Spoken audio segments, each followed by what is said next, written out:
itu tuh ada beberapa, pasti teman-teman agen juga pasti merasa ini tuh satu bidang yang menarik. Dalam artian kita tahu barang lelang, barang yang batuk-batuk dan apapun itu potensi untuk turun harga miring itu besar. Tapi memang ada beberapa juga yang barang lelang ini bukan sesuatu yang mudah untuk dikerjakan.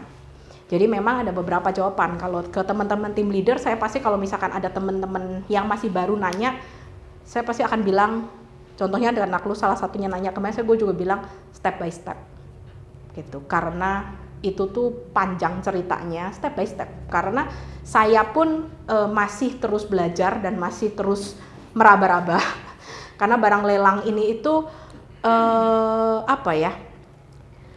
sensitif gitu. Barang lelang itu ada barang lelang itu biasanya itu dalam kondisi dihuni. Jadi bank sekarang itu mayoritas ketika memang mereka melelang, mereka tidak melakukan pengosongan gitu. Jadi silahkan angka dipotong misalkan segini, misalkan udah oke menang lelang, tapi silahkan dikosongkan sendiri gitu. Nah, pengosongan ini sendiri pasti membutuhkan biaya, kalau teman-teman tahu. Itu biasa disebut biaya kerohiman, bahwa untuk mengeluarkan si penghuni dari dalam ini membutuhkan sejumlah uang. Nah, uangnya berapa? Bank membiarkan pembeli untuk bernegosiasi sendiri. Si itu di dalam maunya berapa untuk dia keluar. Nah, karena memang kasusnya sangat sensitif, memang harus case by case. Saya nggak bisa pukul rata semuanya, tapi memang ini sensitif. Jadi kembali lagi, saya nggak bahas sampai ke belakang karena nanti takut terlalu jauh. Yang dibahas Janet aja. Ketika kita mendapatkan barang lelang, apa yang harus kita lakukan? Di iklan boleh nggak? Di iklan boleh nggak? Harus nanya ke orang banknya sebetulnya. Karena kemarin saya ketemu orang Danamon yang pengen nitip juga ke kita banyak. Ini juga saya dikontak lagi. Ada barang-barang yang memang ownernya tidak mau diiklan. Ada. Tapi ada yang memang ownernya kooperatif, sok aja diiklan, nggak apa-apa. Nah itu memang harus tanya ke yang nitipnya, boleh diiklan nggak? Oke, itu pertama. Lalu yang kedua, yang diiklan harga berapa? Kalau misalkan teman-teman dapatnya dari orang bank, ya memang kebanyakan pasti seharusnya dari orang bank sih ya, atau kurator lah ya.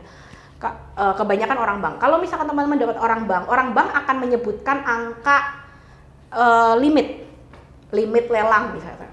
Limit lelang 1,6 misalkan ya. Tapi ini sebetulnya adalah angka bank.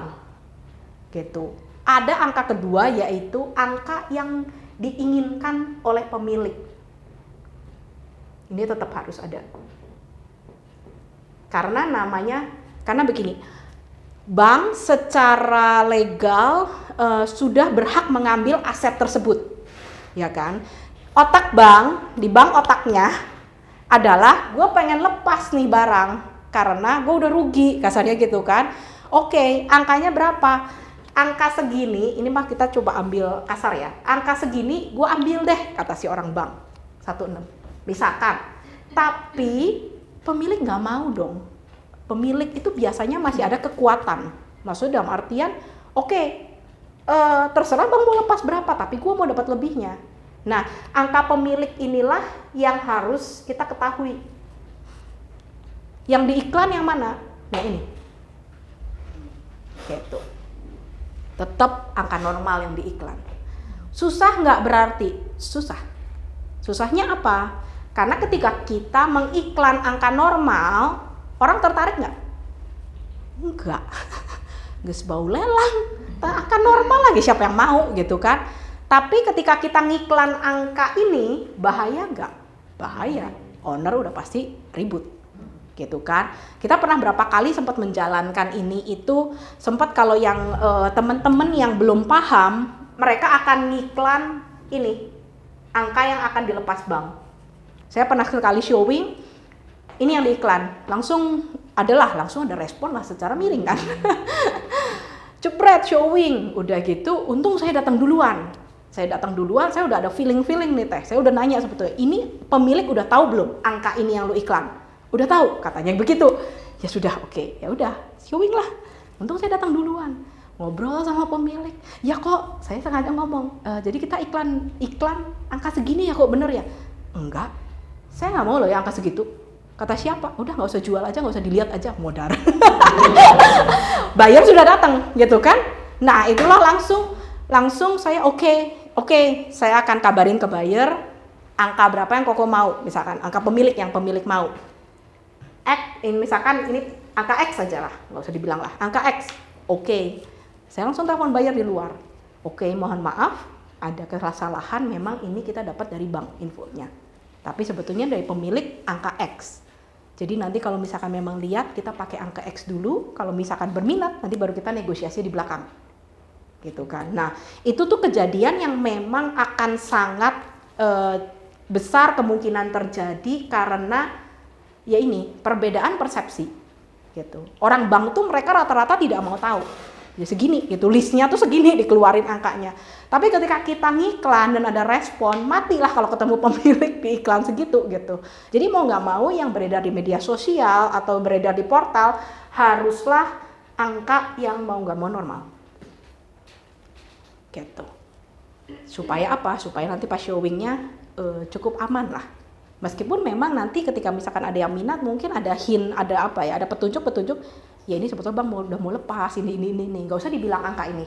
Coba aja nego, ajukan ke bank, ini udah aset bank, gitu-gitu tuh masih bisa dibicarakan di lapangan. Kebayang? Gitu.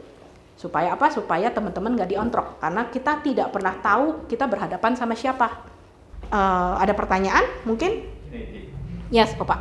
Angka X itu juga kayaknya perlu diperjelas lagi. Apakah pemilik itu terima X atau dia masih mau bayar pajak, masih mau ngasih komisi atau betul. Apa kan gitu. Betul Pak. Ini masukan yang bagus banget. Memang angka pemilik ini kadang juga memang harus di-clearkan. Kadang ada bank-bank yang nitip ada komisi, ada bank-bank yang nitip oke, komisi lu cari sendiri. Nah, itu juga salah satu yang memang makanya itu kenapa saya bilang ketika teman-teman nerima yang begini happy set senang enggak gitu, karena PR-nya sebetulnya banyak banget. Jadi makanya memang untuk teman-teman yang baru, saya biasanya mau main begitu belajar dulu lah, maksudnya karena memang banyak celahnya lah. Mungkin Ko Yanuar dari bank ya dulu ya kok ya, mungkin Koko banyak pengalaman gitu. Karena memang cerita setelahnya pun juga ada banyak sekali ya, dalam artian saya kemarin ketemu orang Danamon yang mau nitip beberapa juga, saya juga bilang intinya kita sebagai agen kita mau jualan ya kan, bank mau lepas asetnya, kita mau jualan yang aman, kita nggak mau nyilakain buyer, kita juga nggak mau nyilakain bank, kita juga nggak mau nyilakain owner. Siapa yang mau sih dapat somasi ke pengadilan segala macam, kita juga nggak mau gitu kan. Jadi tolong kalau misalkan kita bantu ya sama-sama bantu, buka infonya gitu. Kooperatif nggak orangnya? Atau memang orangnya sudah memang kalau kesenggol dikit aja udah main tuntut menuntut, ya sudah kita juga jangan deket-deket lah, kasarnya begitu.